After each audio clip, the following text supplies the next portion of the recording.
देखने वाली आंखों और सुनने वाले कानों, आपको आमना का सलाम कबूल करो।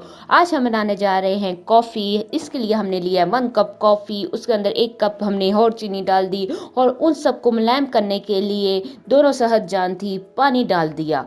पानी डालते सारी वो नरम हो गई, लेकिन उनकी बुड़बुड़ चलती रही। लेकिन हमने उनकी फेंटी लगाने के लिए, उनकी बुड़बुड़ बंद करने के लिए मशीन की फेंटी लगाना शुरू कर दी। मशीन की जो फेंटी लगाई, उन्होंने ज़्यादा बुड़बुड़ की, लेकिन मज़ा आना शुरू हो गया। चुपचाप उन्होंने सहन किया, मिले जुले, लड़े खूब लड़े, लेकिन बहुत मजा आया। उन्होंने अपना रंग भी बदला, लेकिन उन्होंने अपना पूरा मजा देके रंग बदलते गए। इतना मिक्स किया कि वो एक जान बन गए और इतना मजेदार डिलिशियस बन गए जिसका कोई हिसाब नहीं। मुझे देख के खुशी हुई उन्हें, लेकिन वो क्रीमी फॉर्म में आ गए। फैंटी लगाना बंद करो और उन्हें कप में डालो।